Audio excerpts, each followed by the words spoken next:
Okay. We gotta cut out for Johnny on not in the Hobo Depot. Not in the Hobo Depot. My boy right here, Hootie, he hanging with me today. And we decided, today is Monday, so we kind of like really not in the Hobo Depot. We kind of like, doing other kind of work. But today I thought it'd be a good day to do videos. So, today I'm going to take this nice, beautiful 90s, it might be 80s Peavey dyno bass, and we're going to do it like a groove. Alright, so I'm using my EBS system. I got the EBS Classic T90. I'm really beginning to dig this amp right here. I haven't taken it out nowhere, but I still dig it, man. It's like, great, and almost good. Well, it's actually better than good because, well, anyway, I haven't heard it yet. But anyway, it's a beautiful sounding, cab and head. The only reason I like the T90 head is because it's all tube. And when I say all tube, it's all tube. And it's all wonderful. All right, so today we're using this wonderful dyno bass. This is from the early 80s, or I'm going to say late 80s, early 90s. I'm going to say that. It doesn't have the original preamp in it. Say it again. It doesn't have the original preamp in it. It's got a tone monster in it. All right, but who's asking? Look, who asking? So I'm gonna this head has active and passive, and then it has a standby switch. This joint is so cool, man. This head. Anyway, I get excited. I'm sorry. Yeah, but it is just such a cool head and a cool cab. It got a little weight on it though, but it's doing what it want to do. Look, what it's supposed to do. All right, so look. All right, today I haven't even thought of anything, y'all. So so what we're gonna do is we're gonna think of something, and then we're gonna try it. I took the standby off. All right, so we're gonna try something, and I don't know what we're gonna do, but it's gonna be funky. All right, so woo, and I know this is loud. Tearing it down, tearing it down, tearing it down, tearing it down. Thank you. Ah, they're just loud. All right, so the greatest thing about this amp too, it has a presence. So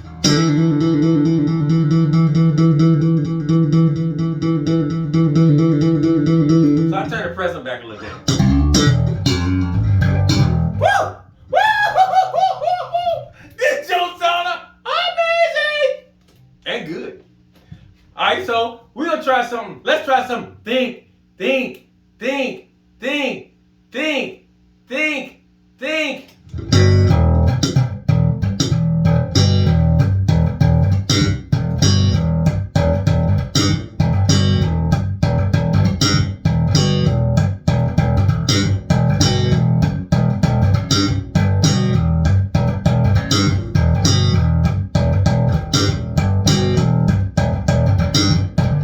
So what am I doing? I don't know, but it's funky. I mean, if you was like, in the house by yourself, or you got a drummer right here, and he's like, that, boom, that, boom, boom. Man, I heard that in my head before I even started playing.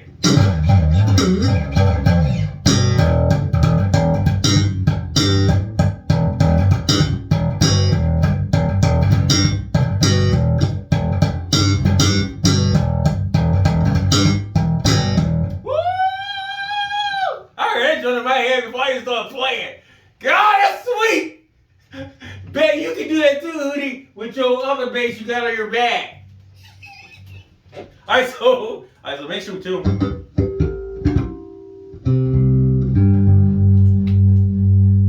There we go. I heard a little different when I was doing it. Alright, so what we're gonna do, right? Alright, I'm gonna show you what I did. So I hit the open E, which is the big thick string at the very top. Right? So you got 1, 2, 3, 4. It doesn't go down 1, 2, 3, 4. It goes up 1 G, 2 D, 3 A, and 4 E, which is that real thick string. So the first thing I did was I went to the 3rd fret. 1, 2, 3. That's the 3rd fret on the very 4th string. Right? That is a G. And then I went down to my 1st string, and I went to 1, 2, 3, 4th fret. So you got 3rd fret on the top, on the E string, 4th fret on the bottom, on the G string. And you pull those two together. Take these two fingers right here and you go. You pull them both at the same time. Or you can just, you can either cup them and pull them at the same time, or you can just take two fingers and go. And then I went down to my E string, which is the open E string, which is a 0, open E string, and I just went.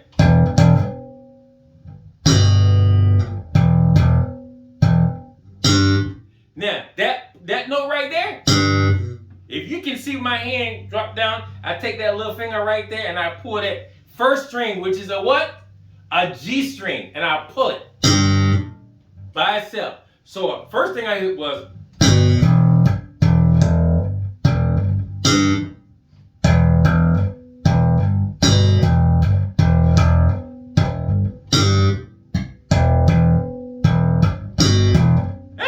right? So slow it down. I got it.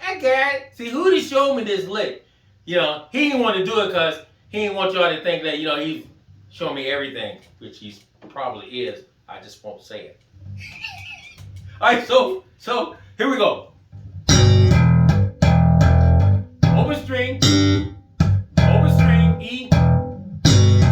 Now, that's that G and the B.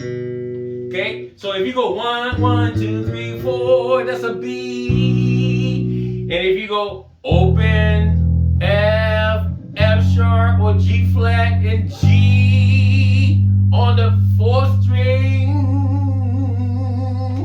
So you hit the G and the B. The G on the 4th string and the B on your 1st string together. That gives you this.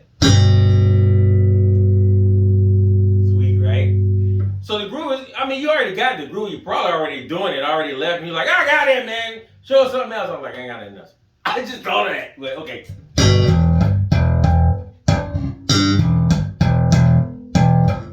So you asked me, are you hitting with your thumb or are you hitting with your inside your thumb or the outside of your thumb? All right.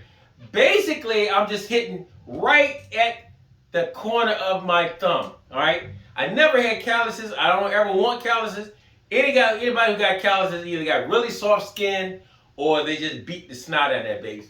And their setup is wrong. Really wrong before you get calluses. Because you're not hitting, your bass is active, whether it's active or passive. The amps are strong enough to give you your sound that you're looking for without you beating the snot out of your bass. Hey, Hootie told me that.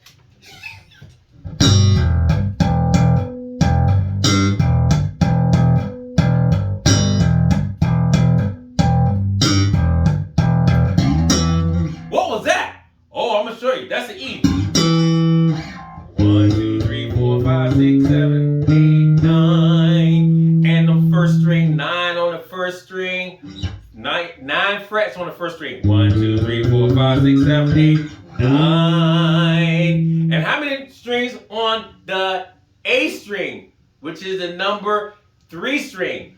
1, 2, 3, 4, 5, 6, 7. 9 on the 1st one. 7 on the 3rd one. And you, so when I did the groove, I did this. No. I almost forgot it.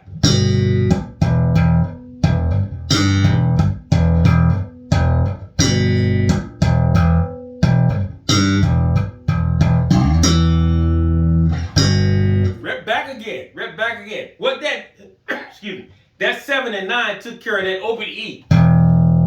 Okay.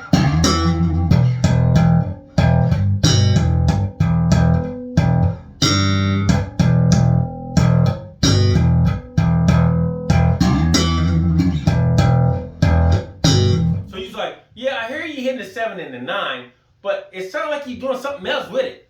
I am. I'm actually waving it like this. What do you mean wave it?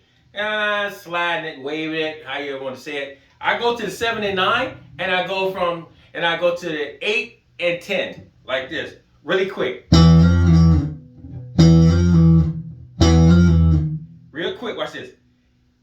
8 and 10, which is octave. People like, so don't they have a name for that? Yes, octave. Okay, so he's got.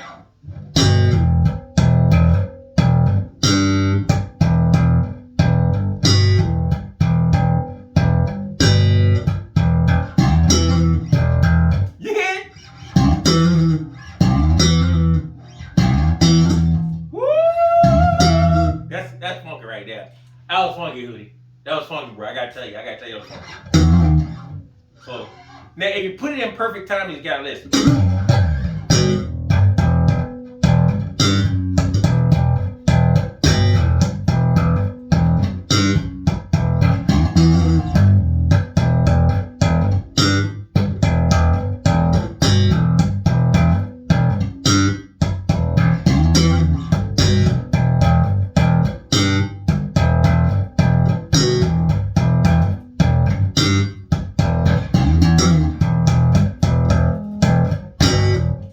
So that's my lick for today, y'all. I ain't gonna show y'all nothing else until tomorrow.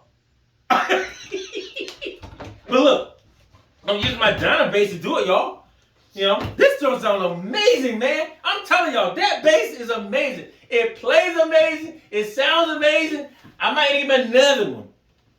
I had to bring about the queen first, though. You know, I ain't gonna try to hide anything because she gonna find out anyway.